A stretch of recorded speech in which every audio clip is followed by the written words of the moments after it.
all have goals, right? We want to write a book or launch something or, finally get in shape. Hmm. But the sheer scale of it all, it often just feels like climbing Mount Everest. And you stop before you even get to base camp. Exactly. It's a natural human thing, I think. Yeah. We lean toward the dramatic, a massive overhaul. We think big results need this huge visible jump. But when you actually look at the data, especially in high-performance areas, the story is completely different. It really is. I keep thinking about the British cycling team. Before, say, 2007, they were a global non-entity. 0 Olympic medals. Right, zero.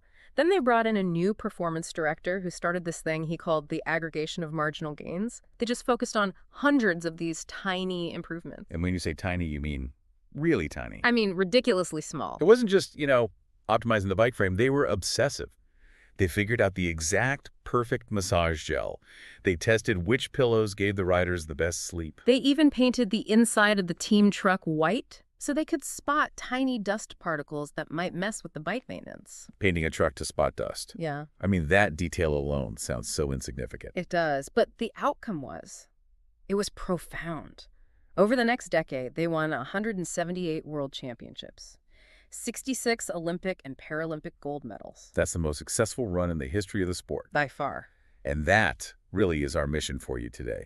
We're doing a deep dive into the science behind this exact phenomenon, how these small, almost unnoticeable changes compound over time. And what specific systems we can use to harness that power to master the science of, making and breaking habits. It's just proof that the changes that seem small, the ones that feel unimportant at first, will compound into these remarkable results if you can just stick with them for years. One of the authors in our sources, his story is incredible. He had this horrific injury, went from a medically induced coma all the way to becoming an academic All-American. And he credits his entire recovery to this one philosophy. The math behind it is just, Yeah. it's shocking when you see it laid out. Let's make it concrete. Okay, so if you manage to get just 1% better every single day for a year, Just 1%. the compound effect means you end up nearly 37 times better than where you started. 37 times. That's exponential growth. It is. But you have to flip that, too. If you get 1% worse every day for a year, you slide almost all the way down to 0. So habits, good or bad, are basically the compound interest of self-improvement. That's the perfect way to put it. The impact is enormous, but you just don't feel it day to day. And that's the trap, isn't it? That is precisely the challenge. The sources call it the plateau of latent potential. The plateau of latent potential. Okay. We make a small change, we work at it for a few weeks, we don't see that massive spike in results, and so we conclude it's pointless. And we stop right before the breakthrough. Every time. It's like the stonecutter metaphor. Right. He hammers at this huge rock 100 times, nothing happens, no visible crack. But then, on the 101st blow, it splits in two. And it wasn't that last hit that did it. It was all the ones that came before. You have to push through that plateau. So, okay, if the upside is potentially being 37 times better, why is it so hard? Why do we always struggle? Well, the sources argue pretty powerfully that the problem isn't us. It's not a lack of desire or motivation. It's the system. It's the system itself. Bad habits keep repeating, not because you don't want to change, but because you have a flawed system for change. So true long-term thinking is actually goalless thinking. Kind of, yeah. Goals are about winning the game, but systems are about refining the process, so you can just keep playing the game better and better. That makes sense, but how do we know the system is pointed in the right direction if we just get rid of goals entirely? It sounds a little chaotic. Well, you still set the direction. You still decide, I want to be a writer or I want to be a healthier person. But the focus of your energy, it shifts away from the outcome. And onto the daily process. Exactly. And that process for any habit is run by a really fundamental neurological feedback loop. The habit loop. Okay, let's break that down. It's a 4-step cycle, right? Stored in the basal ganglia. Right. So first up is the cue. That's the trigger. Like a sound, a time of day, a location. An emotional state, yeah. And second is the craving. This is the motivational force. And what's really critical here is that you don't crave the habit itself. You crave the change in state it provides. The change in state it delivers, the relief from anxiety, the feeling of a clean mouth, the distraction from your phone. And then comes the response, the action you take. The physical or mental action. And finally, the reward. That satisfies the craving, and it teaches your brain, hey, this worked. Let's do this again next time. And we know this is hardwired because of cases like Eugene Pauly. The amnesia, Yeah. yeah. He couldn't remember his doctors, couldn't even draw a map of his own house. But his wife took him on the same walk every day, and he learned the route as a habit. Exactly. He couldn't consciously tell you the route, but his basal ganglia, that habit center, it just automatically guided him right back to his front door. The habit was totally separate from his memory. That separation it's just fascinating. And that craving step, that's where the marketing geniuses live. Oh, absolutely. Because we often think the cue is obvious, but sometimes it's invisible to the person who has the problem. A perfect example is the early days of Febreze. They first marketed it as a product to get rid of bad smells. Okay, that makes sense. But it was a flop. Because people whose houses smelled like smoke or cats, they didn't notice the smell anymore. The cue was invisible to them. So they didn't know they needed it. How did they pivot? They realized Febreze couldn't be the solution to a problem. It had to be the reward. A reward for what? For cleaning.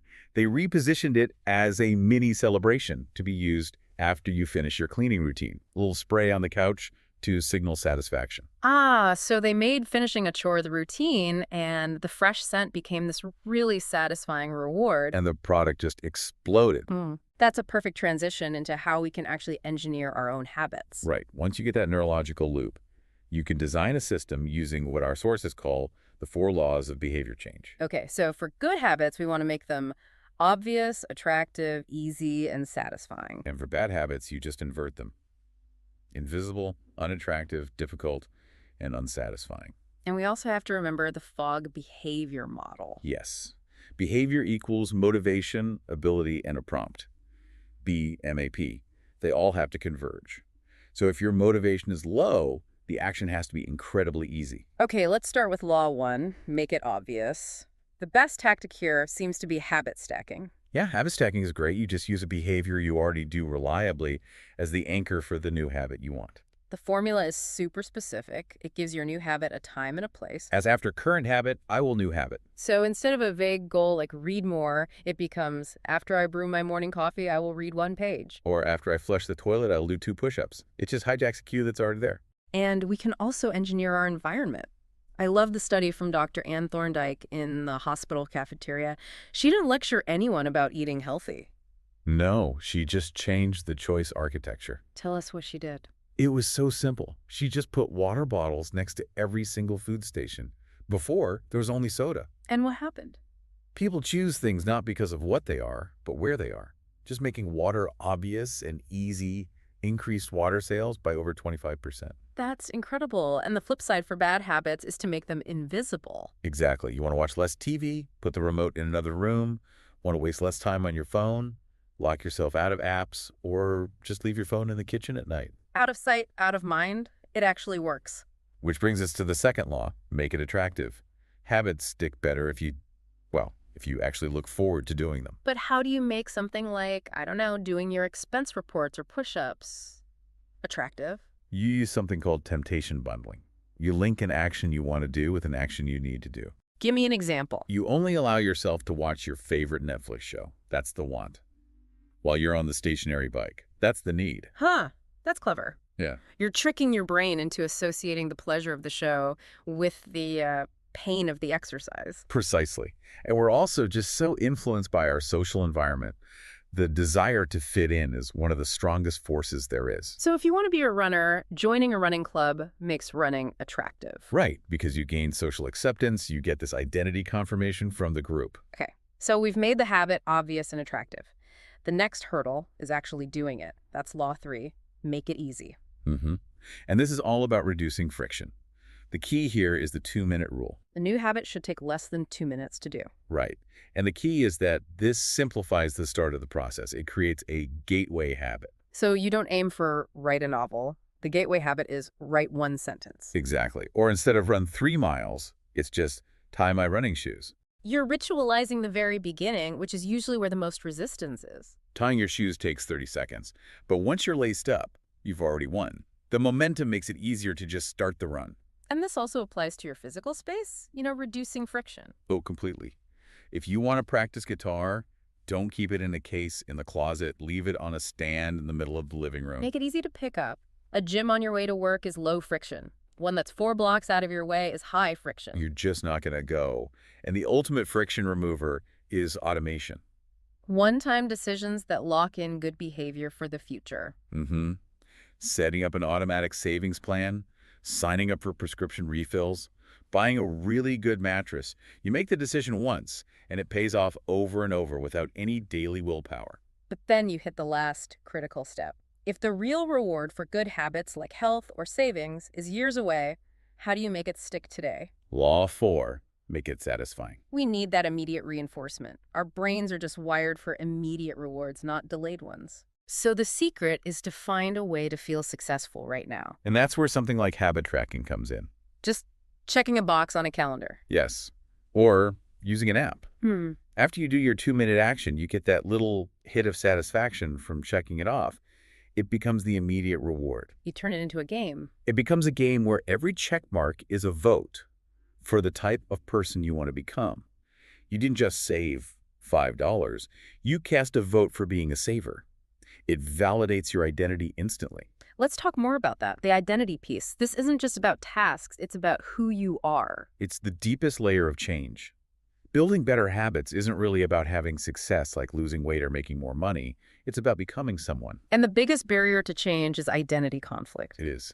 If you see yourself as I am not a runner, the habit of running will always feel like a struggle. It conflicts with your self-image, and you'll eventually sabotage it. So we reinforce this new identity with what our sources call keystone habits. Right, these are the small habits that somehow trigger this widespread, unrelated change in all these other areas of your life. The classic business example is Paul O'Neill at Alcoa. Yes, he becomes CEO of a metal company, and his single focus is worker safety. Everyone thought he was crazy. But he set up this strict habit loop for it. The cue was an employee injury. The routine was that the unit resident had to report it with a prevention plan within 24 hours. And the reward. Only the people who embraced that system got promoted. And what happened? By focusing so intensely on safety, they had to streamline their entire manufacturing process. So unexpectedly, costs went down, quality went up, and productivity soared. One keystone habit created a system of excellence everywhere. And for individuals, habitual exercise is a huge keystone habit. It just spills over. People start to eat better, they smoke less, they manage money better, all because they start thinking of themselves as someone who cares about their body. Okay, finally, let's talk about mastery. Because mastery means consistency, and consistency eventually means facing boredom. We're all looking for that peak motivation, but successful people feel the same lack of motivation as everyone else. The difference is they find a way to show up anyway, even when it's boring. And the way to maximize that is the Goldilocks rule. Right. Tasks have to be right on the edge of your current abilities. Not too hard, not too easy. If it's too hard, you get frustrated. Too easy, you get bored. But that sweet spot keeps you engaged in a state of maximum focus. Mastery is habits plus deliberate practice. So once a skill becomes automatic, like a basketball player dribbling, you have to add the next layer of difficulty to keep improving. Right. Now you have to dribble while avoiding an opponent. And because the upside of habits is that you don't have to think, the downside is you stop paying attention to errors. That's where reflection comes in. Absolutely. Doing an annual review or an integrity report, something to make sure your automated habits still align with who you want to be. It's the antidote to mindlessness. So to wrap this all up, almost any habit can be reshaped if you focus on the system, the cue, craving, response, and reward. And you start incredibly small. Using tools like the 2-minute rule, habit stacking, temptation bundling, they all work. And we have to remember that our actions don't exist in a vacuum. Not at all. We look to the group to guide us. The normal behavior of the tribe often overpowers what any one individual wants to do. Which brings us to a final provocative thought for you to think about. Given that every action you take is a vote for the person you wish to become. And that the people around you are watching and adapting based on the norms you set. What specific tiny habit could you adopt right now that would cast the most meaningful vote for the kind of person or the kind of community you wish to become? Focus on those small votes. Celebrate those tiny wins and just watch them compound. Because those are the small changes that move you from fear to hope. The small shifts that change everything.